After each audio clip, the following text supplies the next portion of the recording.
ഞാൻ high school graduate ആയി കഴിഞ്ഞപ്പോ ഞാൻ പഠിക്കാൻ പോകുന്നത് എന്താന്ന് കേട്ടിട്ട് എല്ലാരും ഷോക്കായിപ്പോയി. ഈ മോർച്ചറി സയൻസ് അത്രയും കോമൺ ആയിട്ടുള്ള ഒരു ഫീൽഡ് അല്ല. പക്ഷെ എന്റെ ക്ലോസ് ഫ്രണ്ട്സിനും റിലേറ്റീവ്സിനും ആർക്കും വലിയ അത്ഭുതമൊന്നും തോന്നിയില്ല. കാരണം പണ്ടേ എനിക്ക് ആളുകൾ വിയേർഡ് അല്ലെങ്കിൽ അൺയൂഷ്വല് എന്നൊക്കെ പറയുന്ന കാര്യങ്ങളോടായിരുന്നു എനിക്ക് താല്പര്യം. ഫ്രീ ടൈം കിട്ടുമ്പോ ഒക്കെ ഞാൻ ഈ മരണമായിട്ട് ബന്ധപ്പെട്ട കാര്യങ്ങൾ പഠിക്കാൻ കുറെ സമയം ചെലവാക്കും. അതായത് വിക്ടോറിയൻ കാലത്തെ മോർണിംഗ് ട്രഡിഷൻ, പിന്നെ പ്ലേഗ്, പിന്നെ ഡേ ഓഫ് ദ ഡെഡ്, അതുപോലെയുള്ള കൾച്ചറൽ സെലിബ്രേഷൻസ്. അങ്ങനെ എനിക്ക് സ്വന്തമായിട്ട് ഒരു ഫ്യൂണറൽ ഹോം തുടങ്ങണം എന്നായിരുന്നു ആഗ്രഹം. മരിച്ചവരുടെ ഒപ്പം വർക്ക് ചെയ്യുന്ന ആ ഒരു സോളിറ്റ്യൂഡ്, പിന്നെ അവിടുത്തെ സ്ട്രേറ്റ് ഫോർവേഡ് രീതിയല്ല എനിക്ക് ഇഷ്ടമായിരുന്നു. ഈ സങ്കടപ്പെട്ടിരിക്കുന്ന ഫാമിലി മെമ്പേഴ്സിനോട് സംസാരിക്കാൻ കുറച്ച് പാടാ. പക്ഷെ നമ്മൾ അവർക്ക് നല്ലൊരു ഫ്യൂണറൽ സർവീസ് ചെയ്ത് കൊടുക്കുകയാണെങ്കിൽ അത് അവർക്കൊരു സന്തോഷമായിരിക്കും. എനിക്കും സങ്കടം എന്താണെന്ന് നന്നായിട്ട് അറിയാം. ഞാൻ 7th ഗ്രേഡിൽ പഠിക്കുമ്പോൾ എൻ്റെ ഫ്രണ്ട് ലോറലായി സ്കൂള് വിട്ട് വീട്ടിലേക്ക് നടന്നു പോകുമ്പോൾ ഒരു കാർ ഇടിച്ച് മരിച്ചു. ഫസ്റ്റ് ഗ്രേഡ് മുതൽ ഞങ്ങൾ ബെസ്റ്റ് ഫ്രണ്ട്സ് ആയിരുന്നു. പലരും വിചാരിക്കുന്നത് അവളുടെ മരണം കാരണമാണ് എനിക്ക് മരണത്തോടൊക്കെ ഇൻട്രസ്റ്റ് വന്നത് എന്നാ. പക്ഷെ അത് സത്യമല്ല. എനിക്ക് ഓർമ്മയുള്ള കാലം മുതൽ ഈ മരണത്തെക്കുറിച്ച് എനിക്കൊരു ഫാസിനേഷൻ ഉണ്ടായിരുന്നു. എന്നെ ഒരു ഫ്രീക്കായി കാണാത്ത വളരെ കുറച്ച് പേരിൽ ഒരാളായിരുന്നു ലോറലായി. അവളുടെ ഫ്യൂണറൽ സമയത്ത് ഞാൻ അവിടുത്തെ ഫ്യൂണറൽ ഡയറക്ടറോട് കുറച്ച് ചോദ്യങ്ങൾ ചോദിച്ചു. അങ്ങനെ തിരിച്ച് വീട്ടിലേക്കുള്ള വിഷമം പിടിച്ച യാത്രയുടെ ഇടയിൽ ഞാൻ എൻ്റെ പാരൻസിനോട് പറഞ്ഞു എനിക്കൊരു ഫ്യൂണറൽ ഹോമിൽ വർക്ക് ചെയ്യണമെന്ന്. ആദ്യം ഇവർ ഇതിൻ്റെ ഒരു വെറും ഫേസ് ആയിരിക്കും എന്നാണ് വിചാരിച്ചത്. പക്ഷെ ഭാഗ്യത്തിന് എനിക്ക് ഉടനെ തന്നെ ഹ്യൂസ് ഫ്യൂണറൽ സർവീസിൽ ജോലി കിട്ടി. എൻ്റെ ബോസ് സ്കോട്ട് ഒരു റിട്ടയേർഡ് നേവൽ ഓഫീസർ ആയിരുന്നു. പുള്ളി അതുകൊണ്ട് തന്നെ ഭയങ്കര സ്ട്രിക്റ്റ് ആയിരുന്നു. പുള്ളിക്ക് ഓരോ കാര്യത്തിനും സ്ട്രിക്റ്റ് ആയി ഫോളോ ചെയ്യേണ്ട പ്രൊസീജിയേഴ്സ് ഉണ്ടായിരുന്നു. കൂടെയുള്ളവർക്കൊക്കെ ഇത് ഫോളോ ചെയ്യാൻ കുറച്ച് ബുദ്ധിമുട്ടുണ്ടെങ്കിലും എനിക്ക് ആ ഒരു സ്ട്രക്ചർ ഇഷ്ടമായിരുന്നു. ഞങ്ങൾക്ക് ട്രെയിനിങ് ഒക്കെ രാവിലത്തെ സമയമാണ്. അങ്ങനെ ഈ ട്രെയിനിങ്ങിന്റെ അവസാനം സ്കോട്ട് എൻ്റെ അടുത്തേക്ക് വന്നിട്ട് എനിക്ക് ഒരു ഓവർനൈറ്റ് ഷിഫ്റ്റ് എടുക്കാൻ പറ്റുമോ എന്ന് ചോദിച്ചു. ഞാൻ അതിന് സമ്മതിച്ചു. പക്ഷെ സ്കോട്ടിന് എന്തോ പേടിയോ ഒരു ടെൻഷനോ ഉള്ളതുപോലെ. ഇവിടുത്തെ നൈറ്റ് ഷിഫ്റ്റ് ബാക്കിയുള്ള സ്ഥലങ്ങളെ പോലെയല്ല. ബോസ് ഇല്ലാത്തതുകൊണ്ട് തമാശ കളിച്ചിരിക്കാന്ന് വിചാരിക്കണ്ട. പുള്ളി എനിക്കൊരു വാർണിംഗ് തന്നു. പകൽ സമയത്ത് ഇവിടെ കുറെ റൂൾസ് ഉണ്ടെങ്കിൽ രാത്രി അതിലും കൂടുതലുണ്ട്. നിനക്കത് ഹാൻഡിൽ ചെയ്യാൻ പറ്റുമോ? ഞാൻ പുള്ളിയെ സമാധാനിപ്പിച്ചുകൊണ്ട് പറഞ്ഞു ജോലി ഞാൻ വളരെ സീരിയസ് ആയിട്ട് എടുക്കുന്ന ഒരാളാണെന്ന്. ഞാൻ ഇറങ്ങാൻ നേരം പുള്ളി എന്റെ കയ്യിൽ ഒരു എൻവലപ്പ് തന്നിട്ട് പറഞ്ഞു നൈറ്റ് ഷിഫ്റ്റ് ഉള്ളപ്പോഴൊക്കെ ഇത് കൈ വെക്കണമെന്ന്. രാത്രി 10 മണിക്ക് ഡ്യൂട്ടിക്ക് കയറുന്നതിന് മുൻപ് ഇത് കംപ്ലീറ്റ് ആയിട്ട് വായിച്ചിരിക്കണമെന്നും പറഞ്ഞു. വീട്ടിലെത്തിയിട്ട് ഞാൻ ആ എൻവലപ്പ് തുറന്നു. അതിലുണ്ടായിരുന്ന റൂൾസ് ഇതൊക്കെയാണ്. 1. ഷിഫ്റ്റ് തുടങ്ങുമ്പോൾ തന്നെ മരിച്ചവരുടെ കണ്ണിന്റെ മുകളിൽ കോയിൻസ് വെക്കണം. 11 മണിക്ക് മുൻപ് ഇത് ചെയ്തിരിക്കണം. എന്നിട്ട് മോർച്ചറി റൂം തുറന്നു വെക്കുക. എപ്പോഴെങ്കിലും ഒരു കോയിൻ താഴെ വീഴുന്ന ശബ്ദം കേട്ടാ നേരെ പോയി ജാനറ്ററിന്റെ അലമാരയിൽ കയറിയിട്ട് ലോക്ക് ചെയ്തിരിക്കുക. മിഡ് നൈറ്റ് വരെ അവിടെ തന്നെ ഇരിക്കണം. 2. 12 മണിക്ക് നേരെ മോർച്ചറിയിൽ പോയിട്ട് എല്ലാം കറക്റ്റ് സ്ഥലത്ത് തന്നെ ഉണ്ടോ എന്ന് ചെക്ക് ചെയ്യണം. 3. മെയിൻ ഓഫീസിന് മുന്നിലുള്ള വിൻഡോ തുറന്നു വെക്കുക. രാത്രി എപ്പോഴെങ്കിലും ഒരു കറുത്ത പൂച്ച അവിടേക്ക് വരും. അവൻ വരുമ്പോൾ ഡെസ്കിലുള്ള ജാറിൽ നിന്ന് ഒരു ട്രീറ്റ് എടുത്ത് കൊടുക്കണം. അത് കഴിച്ചു കഴിയുമ്പോൾ അവൻ താഴെ ഇടതുവശത്തുള്ള ഒരു മോർച്ചറി റാക്കിലേക്ക് കയറിപ്പോവും. ഒരിക്കലും ആ റാക്കിനകത്ത് ഡെഡ് ബോഡി വെക്കരുത്. പൂച്ച ഉറങ്ങിക്കഴിഞ്ഞാൽ അതിനെ ശല്യം ചെയ്യരുത്. അവൻ രാവിലെ വരെ അവിടെ കാണും. അവൻ എപ്പോ വേണമെങ്കിലും പോവാൻ വേണ്ടി ജനൽ എപ്പോഴും തുറന്നിരിക്കണം. 4. ഇതൊന്നും കൃത്യമായിട്ട് ചെയ്തില്ലെങ്കിൽ ഒരു വെളുത്ത പൊക്കമുള്ള സ്ത്രീ ആ ബിൽഡിങ്ങിനുള്ളിൽ കറങ്ങി നടന്ന് അവനെ വിളിച്ചുകൊണ്ടിരിക്കും. പൂച്ചയെ കണ്ടില്ലെങ്കിൽ ആ വിളി നിലവിളിയും കരച്ചിലുമായി മാറും. രാത്രി മുഴുവനും ആ നിലവിളി കണ്ടിന്യൂ ചെയ്തുകൊണ്ടിരിക്കും. അടുത്തത് 12 മണിക്ക് മുമ്പ് ഒരു സെയിലർ യൂണിഫോം ഇട്ട ആള് വന്ന് ഹാളിലെ ക്ലോക്കിലേക്ക് നോക്കി നിൽക്കും. പുള്ളി പതുക്കെ സംസാരിക്കുകയും പിറുപിറുക്കുകയും ഒക്കെ ചെയ്യും. പുള്ളിയെ തൊടാനോ സംസാരിക്കാനോ നിൽക്കരുത്. നിങ്ങൾ ആള് ചെയ്യുന്നത് തടസ്സപ്പെടുത്തുകയാണെങ്കിൽ അയാൾ തല ഭിത്തിയിലിട്ട് അടിക്കാൻ തുടങ്ങും. അങ്ങനെ സംഭവിച്ചാൽ ഈ ബിൽഡിങ്ങിലെ ഇലക്ട്രോണിക്സ് ഒക്കെ പെർമനന്റ് ആയി കേടാവും. എല്ലാം പിന്നെ പുതിയത് വാങ്ങേണ്ടി വരും. അടുത്തത് പുകയുടെ മണം വരികയാണെങ്കിൽ പേടിക്കണ്ട. ബിൽഡിങ്ങിന് തീ പിടിച്ചതാവാൻ ഒരു വഴിയുമില്ല. പാർലറിന്റെ അടുത്ത് കൂടെ നടന്നു നോക്കുക.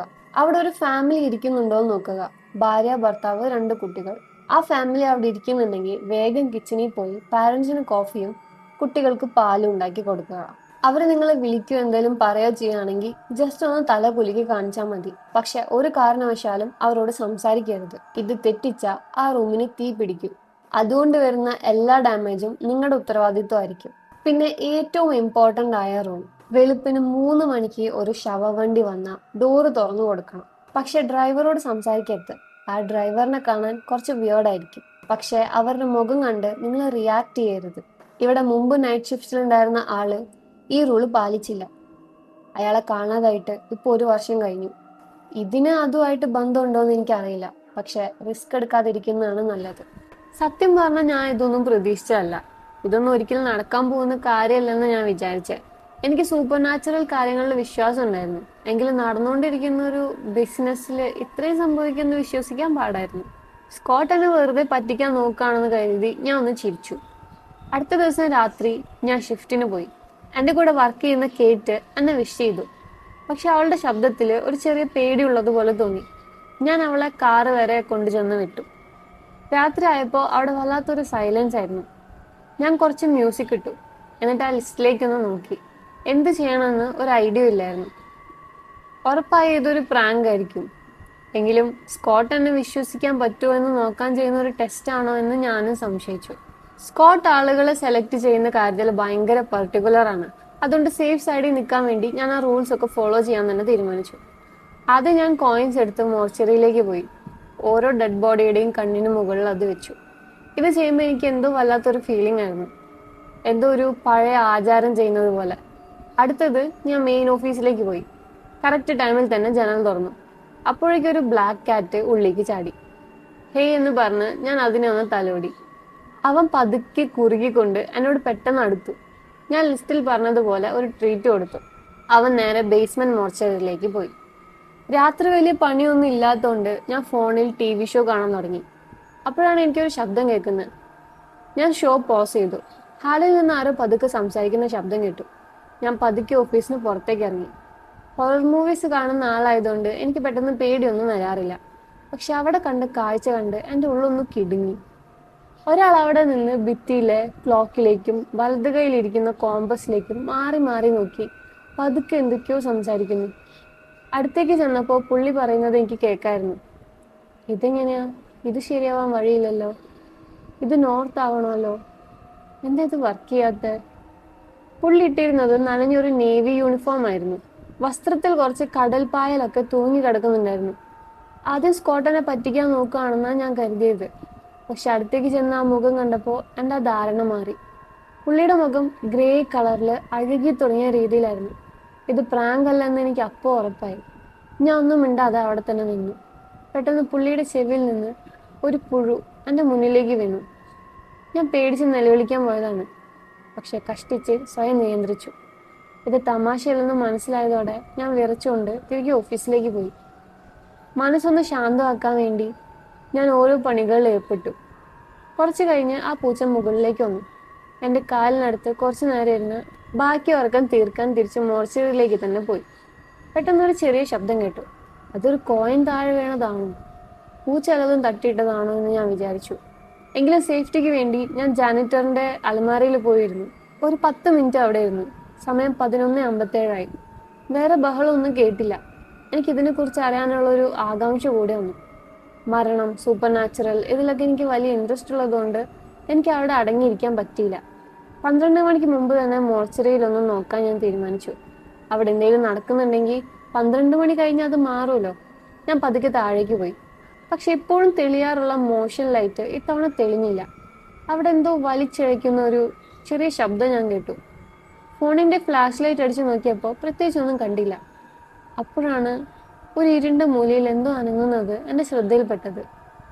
എൻ്റെ ഫ്ലാഷ് ലൈറ്റ് വെളിച്ചത്തിൽ ഒന്നും വ്യക്തമായിട്ട് കാണാൻ പറ്റുന്നുണ്ടായില്ല. ആ വലിച്ചഴിക്കുന്ന ശബ്ദം പെട്ടെന്ന് നിന്നു. പകരം എന്തോ ക്രാക്കിംഗ് ശബ്ദമാണ് കേട്ടത്. ആ മൂലയിൽ ഇരുട്ടിൽ നിന്ന് ഒരു മെലിഞ്ഞ രൂപം എഴുന്നേറ്റ് നിന്നു. തലേ ദിവസം ഞാനും സ്കോട്ടും കൂടി ഒരു ചടങ്ങിന് വേണ്ടി റെഡിയാക്കി വെച്ച ബോഡിയായിരുന്നു ഇത്. എൻ്റെ ശ്വാസം നിലച്ചുപോയി. ആ ബോഡി എഴുന്നേറ്റപ്പോൾ അതിൻ്റെ എല്ലുകളും കാട്ടിലേജൊക്കെ ക്രാക്ക് ചെയ്യുന്നുണ്ടായിരുന്നു. അതിൻ്റെ നിപ്പ് കണ്ടാൽ തന്നെ വല്ലാത്തൊരു പേടി തോന്നി. നട്ടിലൊരു വല്ലാത്ത ആംഗിളിൽ വളഞ്ഞിരിക്കുകയായിരുന്നു. ആ ബോഡിയുടെ തല ഏതാണ്ട് പുറകോട്ട് തിരിഞ്ഞ് എന്നെ നോക്കി. ഞാൻ പേടിച്ച് മരവിച്ചു പോയി. അതിൻ്റെ ചുണ്ടിൽ നിന്ന് ഒരു ചീറ്റലും കിതപ്പും കലർന്ന ശബ്ദം വന്നു. ആ ശവത്തിൻ്റെ വായ തുന്നിക്കെട്ടി വെച്ചിരുന്ന വയറുകൾ പൊട്ടിച്ചുകൊണ്ട് വായ വല്ലാതെ വലുതായി തുറന്നു. ആ രൂപം പെട്ടെന്ന് എൻ്റെ അടുത്തേക്ക് കുതിച്ചു വന്നു. അതിൻ്റെ കയ്യിൽ ഞാൻ ഒരു സാധനം കണ്ടു. ഒരു ഹൈപ്പോഡെർമിക് നീഡിൽ. എംബാമിങ്ങിന് ഉപയോഗിക്കുന്ന അതേ സാധനം. അതെന്നെ എംബാം ചെയ്യാൻ നോക്കുമായിരുന്നു. ഞാൻ തിരിഞ്ഞു മുകളിലേക്ക് ഓടി. അതെൻ്റെ പുറകെ വരുന്നത് എനിക്ക് കേൾക്കായിരുന്നു. ഓരോ മൂവ്മെൻറ്റിലും എല്ലുകൾ പൊട്ടുന്ന ശബ്ദം വരുന്നുണ്ടായിരുന്നു. ഞാൻ മുകളിലേക്ക് സ്റ്റെപ്പിൽ എത്താറായപ്പോൾ ഒരു തണുത്ത കടുപ്പമുള്ള കൈ എൻ്റെ കാലിൻ്റെ മുട്ടിൽ പിടിച്ചു. ഞാൻ ആവുന്നത്ര ശക്തിയിൽ തൊഴിച്ചു. പക്ഷെ അതിൻ്റെ പിടി വിട്ടില്ല. ഞാൻ വല്ലാതെ പേടിച്ച് കാല് കുടയും അതിനിടിക്കുകയൊക്കെ ചെയ്തു. പെട്ടെന്ന് എന്തോ ഒരു മാറ്റം വന്നു. അതിൻ്റെ പിടി കഴിഞ്ഞു. ശരീരം തളർന്ന് താഴെ വീണു. ഞാൻ സമയം നോക്കി. 12 മണി. മോർച്ചറിയിലെ സാധനങ്ങളെല്ലാം കറക്റ്റ് സ്ഥലത്ത് തന്നെയാണെന്ന് ഉറപ്പിക്കാൻ എനിക്കൊരു മണിക്കൂറിലധികം എടുത്തു. ഇന്ന് രാത്രി ഉണ്ടായ കാര്യങ്ങൾ മരണത്തെക്കുറിച്ചും സൂപ്പർ നാച്ചുറൽ കാര്യങ്ങളെക്കുറിച്ചുള്ള എൻ്റെ എല്ലാ വിശ്വാസങ്ങളെയും മാറ്റിമറിച്ചു. ഞാനൊരു ബ്രേക്ക് എടുക്കാൻ വേണ്ടി മുകളിലേക്ക് പോയി. ലഞ്ച് കഴിച്ചുകൊണ്ടിരുന്നപ്പോഴാണ് പുകയുടെ മണം വന്നത്. ഞാൻ ഉടനെ ലിസ്റ്റ് നോക്കി. പാർലറിലൂടെ നടന്നപ്പോൾ ലിസ്റ്റിൽ പറഞ്ഞതുപോലെ ഒരു ഫാമിലി അവിടെ ഇരിക്കുന്നത് കണ്ടു. 30കളിൽ പ്രായമുള്ള സുന്ദരിയായ ഒരു സ്ത്രീയായിരുന്നു ഭാര്യ. ഭർത്താവ് നല്ല കണ്ണുകളുള്ള പൊക്കമുള്ള ഒരാളായിരുന്നു. കൂടെ ഒരു മകനും മകളും ഉണ്ടായിരുന്നു. അവർക്ക് 5-6 വയസ്സ് കാണും. അവരെന്തോ ഒരു ബോർഡ് ഗെയിം കളിച്ച് ചിരിക്കുകയും സംസാരിക്കുകയൊക്കെ ചെയ്യുമായിരുന്നു. ഞാൻ കിച്ചണിൽ പോയി കോഫി ഉണ്ടാക്കി. കുട്ടികൾക്ക് പാലെടുക്കാൻ വേണ്ടി ചെറിയ ഗ്ലാസ്സുകൾ എടുത്തു. പക്ഷെ നോക്കിയപ്പോൾ കുറച്ച് പാൽ മാത്രമേ ബാക്കിയുള്ളൂ. എന്ത് ചെയ്യണമെന്ന് ആലോചിച്ച് ഞാൻ കുറച്ചു നേരം നിന്നു. അവസാനം ആ ഉള്ള പാല് 2 ഗ്ലാസ്സിലായി പകുത്തെടുത്തു. ഏകദേശം 1/4 കപ്പ് പാലേ ഓരോ ഗ്ലാസ്സിലുണ്ടായിരുന്നുള്ളൂ. 4ാമത്തെ റൂൾ പാലിക്കാൻ ഇത് മതിയാവുമെന്ന് ഞാൻ കരുതി. ഞാൻ പേടിച്ചുകൊണ്ട് ആ ട്രേയുമായി പാർലറിലേക്ക് ചെന്നു. ഒരക്ഷരം മിണ്ടിയില്ല. പാരൻസ് കോഫി വാങ്ങി. കുട്ടികൾ ആ പാൽ ഗ്ലാസ്സിലേക്ക് ഒരു നിമിഷം നോക്കിയിട്ടാണ് വാങ്ങിയത്. അത് പാരൻസും ശ്രദ്ധിച്ചു. അവരെങ്ങനെ റിയാക്ട് ചെയ്യുമെന്ന് പേടിച്ച് ഞാൻ ഒന്ന് പുറകോട്ട് മാറിയിരുന്നു. നമുക്കെന്തായാലും കടയിൽ പോകേണ്ടി വരുമെന്ന് ആ സ്ത്രീ പറഞ്ഞു. ഭർത്താവ് അത് ശരിവെച്ച് വീണ്ടും കളിയിലേക്ക് തന്നെ ശ്രദ്ധിച്ചു. ഒരു വലിയ ആശ്വാസത്തോടെ ഞാൻ ഓഫീസിലേക്ക് മടങ്ങി. ഒരു പോഡ്കാസ്റ്റ് കേട്ടും ചെറിയ ക്ലീനിങ് ജോലികൾ ചെയ്തും ഞാൻ എൻ്റെ ശ്രദ്ധ തിരിക്കാൻ നോക്കി. രാത്രിയിലെ ജോലികളെല്ലാം നേരത്തെ കഴിഞ്ഞു. എങ്കിലും വെറുതെ ഇരിക്കാൻ പേടിയായിരുന്നു. ഏകദേശം 1 മണിക്കൂർ കഴിഞ്ഞപ്പോൾ എനിക്ക് കുറച്ച് നോർമൽ ആയതുപോലെ തോന്നി. എന്നും നൈറ്റ് ഷിഫ്റ്റ് എടുക്കാൻ പറ്റുമോ എന്ന് എനിക്ക് ഉറപ്പില്ലായിരുന്നു. എങ്കിലും വല്ലപ്പോഴൊക്കെ ചെയ്യണമെന്ന് തോന്നി. അപ്പോഴാണ് പുറകിലെ വാതിലിൽ ഒരു മുട്ട് കേട്ടത്. ഞാൻ ലിസ്റ്റിൽ നോക്കി. അവസാനത്തെ റൂളായിരുന്നു ഏറ്റവും ഇമ്പോർട്ടൻ്റ്. അതിൽ പറഞ്ഞിരുന്നത് 3 മണിക്ക് ഒരു ശവവണ്ടി വന്നാൽ ടൂറ് തുറന്നു കൊടുക്കുക. പക്ഷേ ഡ്രൈവറോട് സംസാരിക്കരുത്. അത് സിമ്പിളാണെന്ന് എനിക്ക് തോന്നി. വാതിലിനടുത്തേക്ക് ചെന്നപ്പോൾ മുട്ടുന്ന ശബ്ദം കൂടി വന്നു. ഞാൻ ലോക്ക് തുറന്നിട്ട് പുറകോട്ട് മാറിയിരുന്നു. നീളമുള്ളൊരു ബ്ലാക്ക് ട്രെഞ്ച് കോട്ട് ഇട്ട വളരെ മെലിഞ്ഞ പൊക്കമുള്ള ആള് അകത്തേക്ക് വന്നു. പുള്ളി ഒരു തൊപ്പി വെച്ചിരുന്നു. അതുകൊണ്ട് മെലിഞ്ഞ ചുണ്ടുകളും ഒട്ടിയ കവിളുകളും അല്ലാതെ മുഖം അധികം കാണാൻ പറ്റുന്നില്ലായിരുന്നു. ഒരു ബോഡി വെള്ള തുണി കൊണ്ട് മൂടി സ്ട്രെച്ചർ തള്ളിക്കൊണ്ടാണ് പുള്ളി വന്നത്. ബോഡി മോർച്ചറിയിൽ വെച്ചിട്ട് സ്ട്രെച്ചർ തിരികെ വണ്ടിയിലേക്ക് കൊണ്ടുപോകാൻ നേരം ഒരു കാര്യം സംഭവിച്ചു. ഡ്രൈവർ പോകുമ്പോൾ പുള്ളിയുടെ ബെൽറ്റിൽ നിന്ന് ഒരു കീ ചെയിൻ താഴെ വീണത് ഞാൻ കണ്ടു. ഞാൻ അത് എടുത്തു. അറിയാതെ സാർ എന്ന് വിളിച്ചുപോയി. ഉടനെ എനിക്ക് എൻ്റെ അബദ്ധം മനസ്സിലായി. പുള്ളി കേട്ടില്ലെന്ന് ആശിച്ചുകൊണ്ട് ഞാൻ വായ പൊത്തിപ്പിടിച്ചു. പക്ഷെ എൻ്റെ ഭാഗ്യം അത്ര ശരിയല്ലായിരുന്നു. അയാൾ സാവധാനം തിരിഞ്ഞ് എൻ്റെ അടുത്തേക്ക് നടക്കാൻ തുടങ്ങി. ഞാൻ പുറകോട്ട് മാറി. അയാൾ വരുന്നത് കണ്ട് ഞാൻ ഓടാൻ തുടങ്ങി. അയാൾ എൻ്റെ ഒപ്പം എത്തുന്നുണ്ടെന്ന് എനിക്ക് മനസ്സിലായി. പെട്ടെന്ന് എല്ല് പോലെയുള്ള കൈകൾ കൊണ്ട് അയാൾ എൻ്റെ വയറിൽ പിടിച്ചു. മെലിഞ്ഞ ആളായിരുന്നിട്ടും അയാൾക്ക് ഭയങ്കര ശക്തിയായിരുന്നു. അയാൾ ഒരു തുണി എൻ്റെ വായോടും മൂക്കിനോടും ചേർത്ത് അമർത്തി. എനിക്ക് തല കറങ്ങാൻ തുടങ്ങി. ബോധം പോയി. കുറച്ച് കഴിഞ്ഞ് കണ്ണു തുറന്നപ്പോൾ എനിക്കൊന്നും മനസ്സിലാകാത്ത അവസ്ഥയിലായിരുന്നു. എവിടെയാണെന്ന് നോക്കാൻ ശ്രമിച്ചു. പക്ഷെ അവിടെ കൂരിരുട്ടായിരുന്നു. ഒന്ന് എഴുന്നേറ്റിരിക്കാൻ നോക്കി. പക്ഷെ ഒട്ടും സ്പേസ് ഇല്ലായിരുന്നു. എൻ്റെ തല എന്തിലോ പോയി തട്ടി. കൈകൾ ഇരുവശത്തേക്ക് നീട്ടാൻ നോക്കിയപ്പോൾ അവിടെയും തടസ്സം. ഞാൻ കിടക്കുന്ന ആ സ്ഥലത്തിൻ്റെ വശങ്ങളിൽ എൻ്റെ കൈകൾ തട്ടുന്നുണ്ടായിരുന്നു. എനിക്ക് താഴെ ഒരു വെൽവെറ്റ് തുണി ഉള്ളതുപോലെ തോന്നി. ഞാൻ വേഗം പോക്കറ്റിൽ ഫോണിന് വേണ്ടി തപ്പി. ഫോൺ കിട്ടിയപ്പോൾ ടോർച്ച് അടിച്ച് നോക്കി. ഈശ്വര, ഞാനൊരു ശവപ്പെട്ടിക്കുള്ളിലാണ്. എൻ്റെ കൈകൾ വിറയ്ക്കാൻ തുടങ്ങി. ശ്വാസം കിട്ടാത്ത പോലെ തോന്നി. എനിക്ക് പണ്ടേ ഇടുങ്ങിയ സ്ഥലങ്ങൾ പേടിയാണ്. ബോഡിയിൽ ഓക്സിജൻ തീരുമെന്ന് അറിയാവുന്നതുകൊണ്ട് ഞാൻ ശ്വാസം പതുക്കെ വിടാൻ ശ്രമിച്ചു. ആ തുണിയിൽ എന്തോ ഉണ്ടായിരുന്നു. ക്ലോറോഫോം ആണെന്ന് തോന്നുന്നു. അതിൻ്റെ തലകറക്കം എനിക്കിപ്പോഴും ഉണ്ടായിരുന്നു. ഞാൻ ആ ശവപ്പെട്ടിയുടെ മുകളിൽ തള്ളുകയും ഉറക്കെ നിലവിളിക്കുകയും ചെയ്തു. ചവിട്ടി തുറക്കാൻ നോക്കി. പോലീസിനെ വിളിക്കാൻ നോക്കിയെങ്കിലും ഫോണിന് റേഞ്ച് ഇല്ലായിരുന്നു. ഒരു രക്ഷയുമില്ല. ഞാൻ ഇതിനുള്ളിൽ കിടന്ന് മരിക്കാൻ പോവാണെന്ന് എനിക്ക് മനസ്സിലായി. അപ്പോഴാണ് പെട്ടിയുടെ മുകളിൽ ആരും മാന്തുന്ന ശബ്ദം കേട്ടത്. ആ ശബ്ദം കൂടിക്കൂടി വന്നു. ഈ ജയിലിന് പുറത്ത് എന്നെ കാത്തിരിക്കുന്നത് എന്ത് നരകമാണെന്നോർത്ത് എനിക്ക് പേടി തോന്നി. നേരത്തെ കണ്ട ആ ശവമാണോ എന്നെ എംബാം ചെയ്യാൻ കാത്തു നിൽക്കുന്നത്? അതോ പാൽ തികച്ചു കൊടുക്കാത്തോണ്ട് ദേഷ്യം വന്ന ആ കുട്ടികൾ എന്നെ ഇതിലിട്ട് കത്തിക്കാൻ നോക്കുവാണോ? ഞാൻ ശ്വാസം അടക്കി പിടിച്ചു. ഒരുപക്ഷെ ആ ഡ്രൈവറായിരിക്കും. എന്നെ ജീവനോടെ മണ്ണിൽ കുഴിച്ചു മൂടാൻ വന്നതാവും. അതിനു മുമ്പ് ശ്വാസം മുട്ടി മരിച്ചിരുന്നെങ്കിൽ എന്ന് ഞാൻ ആഗ്രഹിച്ചു. എനിക്ക് പണ്ടേയുള്ള മരണത്തോടുള്ള താല്പര്യത്തെക്കുറിച്ച് ഞാൻ ഓർത്തു. മരണത്തിനപ്പുറം എന്തായിരിക്കും എന്നെ കാത്തിരിക്കുന്നത്? എനിക്ക് ലോറലയെ കാണാൻ പറ്റുമോ? ഈ ചോദ്യങ്ങൾക്കൊക്കെ ഉടനെ ഉത്തരം കിട്ടുമെന്ന് എനിക്ക് തോന്നി. അതെന്നെ ഒരു പരിധിവരെ സമാധാനിപ്പിച്ചു. എല്ലാം വിധിക്ക് വിട്ടുകൊടുത്തിരുന്നപ്പോൾ എനിക്ക് പരിചയമുള്ളൊരു ശബ്ദം കേട്ടു. ഡാ ഷാഡോ, നീ അവിടെ എന്താ മാന്തുന്നേ? സ്കോട്ട്, ഞാൻ ഉറക്കെ വിളിച്ചു. ആ ശബ്ദം കേട്ട് സ്കോട്ട് എൻ്റെ അടുത്തേക്ക് വന്നു. പെട്ടി തുറന്നപ്പോൾ എനിക്ക് വലിയ ആശ്വാസം തോന്നി. സ്കോട്ട് പകുതി അത്ഭുതത്തിലും പകുതി പേടിയിലായിരുന്നു. ആ ഡ്രൈവർ എന്നെ ബേസ്മെന്റിലെ മോർച്ചറിക്ക് പുറകിലുള്ള സ്റ്റോറേജ് റൂമിൽ മരിക്കാൻ വിട്ടിട്ട് പോയതായിരുന്നു. സ്കോട്ട് അയാളുടെ വാലറ്റ് എടുക്കാൻ തിരിച്ചു വന്നതായിരുന്നു. ഓഫീസിൽ എന്നെ കാണാതിരുന്നപ്പോൾ പുള്ളിക്ക് എന്തോ പന്തികേട് തോന്നി. ആ പൂച്ചയില്ലായിരുന്നെങ്കിൽ പുള്ളി എന്നെ ഒരിക്കലും കണ്ടുപിടിക്കില്ലായിരുന്നു. അന്ന് ഷാഡോയ്ക്ക് സ്പെഷ്യൽ ട്രീറ്റ് ഞാൻ കൊടുത്തു. ഇത്രയൊക്കെ കഴിഞ്ഞിട്ടും ഞാൻ ആ ജോലി വിട്ട് കാണുമെന്ന് നിങ്ങൾ വിചാരിക്കുന്നുണ്ടാവും. പക്ഷെ നിങ്ങൾക്ക് തെറ്റി. അടുത്തൊരു വർഷം കൂടി ഞാൻ അവിടെ തന്നെയാണ് വർക്ക് ചെയ്തത്. പിന്നീട് വേറൊരു സ്റ്റോറിൽ എനിക്ക് ഫ്യൂണറൽ ഡയറക്ടറായിട്ട് ജോലി കിട്ടി. ആദ്യത്തെ നൈറ്റ് ഷിഫ്റ്റിന് ശേഷം 3 മണിയാവുമ്പോൾ ഞാൻ എൻ്റെ വായ ടേപ്പ് വെച്ച് ഒട്ടിക്കുമായിരുന്നു, അറിയാതെ പോലും ഒന്നും മിണ്ടാതിരിക്കാൻ. ഹ്യൂസിൽ ജോലി ചെയ്യുന്ന സമയത്ത് അവിടെയുള്ള ജീവിച്ചിരിക്കുന്നവരെയും മരിച്ചവരെയും കുറിച്ച് ഞാൻ കുറേ കാര്യങ്ങൾ മനസ്സിലാക്കി. ഷാഡോയുടെ ഓണറായിരുന്ന മിസ്സിസ് സ്മിത്ത് 2 വർഷം മുമ്പാണ് അവിടെ വന്നത്. ഷാഡോ ഇപ്പോഴും അവളെ തിരിഞ്ഞാണ് വരുന്നത്. 10 വർഷം മുമ്പുണ്ടായ ഒരു തീപിടുത്തത്തിലാണ് ആ ആന്റൺ ഫാമിലി മരിച്ചത്. പിന്നെ ആ നേവി യൂണിഫോം ഇട്ട ആൾ, അയാളെ കുറിച്ചൊരു വിവരം എനിക്ക് കിട്ടിയില്ല. പക്ഷെ ഞാൻ ജോലി വിടുന്നതിന് മുമ്പ് ഒരു ദിവസം സ്കോട്ട് മദ്യപിച്ചപ്പോൾ തന്റെ പഴയ ഒരു നേവി ഫ്രണ്ടിനെ കുറിച്ച് പറഞ്ഞിരുന്നു. അതിനെക്കുറിച്ച് കൂടുതൽ ചോദിക്കാൻ എനിക്ക് തോന്നിയില്ല. ആ സ്ഥലം വിചിത്രമായിരുന്നു, എങ്കിലും മനോഹരമായിരുന്നു. എൻ്റെ അവസാനത്തെ നൈറ്റ് ഷിഫ്റ്റ് എനിക്ക് വലിയ സങ്കടമായിരുന്നു. ഇനി ഒരിക്കലും പെട്ടിക്കുള്ളിൽ ആകില്ല എന്ന സന്തോഷം ഉണ്ടെങ്കിലും ഷാഡോയെയും മറ്റുള്ളവരെയും എനിക്ക് മിസ് ചെയ്യുമെന്ന് എനിക്കറിയായിരുന്നു. ഒരു ദിവസം ഒരു പുതിയ വർക്കർ പൂച്ചയ്ക്ക് വേണ്ടി ജനല് തുറന്നു കൊടുക്കാൻ മറന്നപ്പോൾ മിസ്സിസ് സ്മിത്തിനെ ഞാൻ കണ്ടായിരുന്നു. അവൾ കരഞ്ഞുകൊണ്ട് ഹാളിലൂടെ നടക്കുമായിരുന്നു. അതുകൊണ്ട് ഞാൻ അവിടെ ഒരു ക്യാറ്റ് ഡോർ തന്നെ ഉണ്ടാക്കി വെച്ചു. അവസാന ദിവസം രാത്രി 3 മണിക്ക് ആ ഡ്രൈവർ വന്നു. ഞാൻ ഒന്നും മിണ്ടാതിരിക്കാൻ വേണ്ടി വായ ടേപ്പ് വെച്ച് ഒട്ടിച്ചിട്ടുണ്ടായിരുന്നു. പതിവ് പോലെ ഡോറ് തുറന്നു കൊടുത്തു. അയാളൊരു ബോഡി ഇറക്കി വെച്ച് അയാൾ പോവാൻ നിന്നപ്പോൾ അയാളുടെ രീതിയിൽ എന്തോ ഒരു മാറ്റം തോന്നി. അയാൾ പതുക്കെയാണ് നീങ്ങുന്നത്.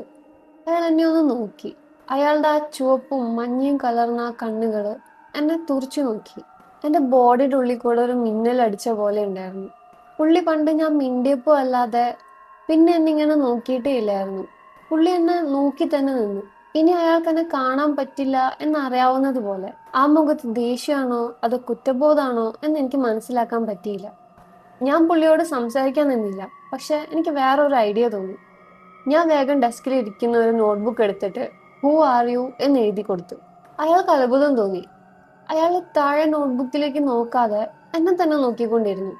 എന്റെ കണ്ണുകളിലേക്ക് നോക്കിക്കൊണ്ട് തന്നെ അയാൾ എഴുതാൻ തുടങ്ങി. എഴുതി കഴിഞ്ഞിട്ട് അതെനിക്ക് നേരെ നീട്ടി. ഞാൻ അത് വാങ്ങാൻ വേണ്ടി കൈ നീട്ടിയതും അയാൾ എന്റെ കയ്യിൽ കടന്നു പിടിച്ചു. അന്ന് ആ ശവപ്പെട്ടിയിൽ വെച്ച് തോന്നിയ അതേ അമാനുഷിക ശക്തി പുള്ളിക്ക് ഇപ്പോഴും ഉണ്ടായിരുന്നു. ഞാൻ കൈ വലിക്കാൻ നോക്കി. പക്ഷെ എനിക്ക് എന്തോ ഒരു മാറ്റം തോന്നി. ഞാനിപ്പോ ആ ഫ്യൂണറൽ ഹോമിലല്ല. ഞാൻ ഒരു ശവവണ്ടിയുടെ പാസഞ്ചർ സീറ്റിൽ ഇരിക്കുകയാണ്. ഡ്രൈവർ സീറ്റില് ഒരു 30 വയസ്സൊക്കെ പ്രായം വരുന്ന ഒരാളുണ്ട്. പുറത്ത് നല്ല വെയിലുള്ള സമയം. ആ ഡ്രൈവർ റേഡിയോയിൽ വരുന്ന ഒരു പാട്ടിനൊപ്പം പാടുന്നുണ്ട്. അയാൾ ഒരു ജംഗ്ഷനിൽ വണ്ടി നിർത്തിയിട്ട് ചുറ്റും നോക്കിയിട്ട് മുന്നോട്ടെടുത്തു. പെട്ടെന്ന് 2 മെറ്റലുകൾ ഭയങ്കരമായിട്ട് കൂട്ടിയിടിക്കുന്ന ഒരു വലിയ ശബ്ദം ഞാൻ കേട്ടു. ഒരു കാറ് വന്നിടിച്ച് പുള്ളിയുടെ വണ്ടി തകർത്ത് കളഞ്ഞു. ആ ഡ്രൈവർ ചോരയിൽ കുളിച്ച് തിരിച്ചറിയാൻ പറ്റാത്ത അവസ്ഥയിലായി. ഞാൻ കണ്ണു ചിമ്മിയതും വണ്ടിക്ക് പുറത്തെത്തി. പാരാമെഡിക്സ് അയാളെ രക്ഷിക്കാൻ ശ്രമിക്കുന്നത് ഞാൻ കണ്ടു. അങ്ങനെ അവസാനം അയാൾ മരിച്ചെന്ന് അവരുറപ്പിച്ചു. വെള്ളത്തുണിയിൽ പുതപ്പിച്ച് അയാൾ ഒരു സ്ട്രെച്ചറിൽ എടുത്തുകൊണ്ടുപോയി. റോഡിന്റെ അരികില് ഒരു സ്ത്രീ കരഞ്ഞുകൊണ്ട് നിൽക്കുന്നത് ഞാൻ കണ്ടു.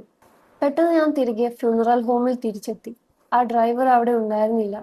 എന്റെ പുതിയ ജോലി സ്ഥലത്ത് ഹ്യൂസിൽ ഉണ്ടായ കാര്യങ്ങളൊന്നും ഞാൻ ആരോടും പറഞ്ഞില്ല. പക്ഷെ എന്നെ മനസ്സിലാക്കാൻ ഒരാളുണ്ടായിരുന്നു. എന്റെ ഭാര്യ കേറ്റ്. അവൾ എന്റെ കൂടെ ഹ്യൂസിൽ ജോലി ചെയ്തവളായിരുന്നു. ജോർജിയയിലുള്ള ഞങ്ങളുടെ ഫ്യൂണറൽ ഹോം ഇപ്പൊ ഭയങ്കര സക്സസ്ഫുൾ ആണ്. മരിച്ചവരോടുള്ള എന്റെ ബഹുമാനവും കരുണയും കാണുമ്പോൾ ആളുകൾക്ക് എന്നെ വലിയ വിശ്വാസമാണ്. ഇടയ്ക്കൊക്കെ ഇവിടെയും വിചിത്രമായ കാര്യങ്ങൾ സംഭവിക്കാറുണ്ട്, പ്രത്യേകിച്ച് രാത്രി സമയങ്ങളിൽ. അതുകൊണ്ട് എനിക്ക് കുഴപ്പമൊന്നുമില്ല. ഞാൻ എപ്പോഴും റൂൾസ് ഫോളോ ചെയ്യാറുണ്ട്.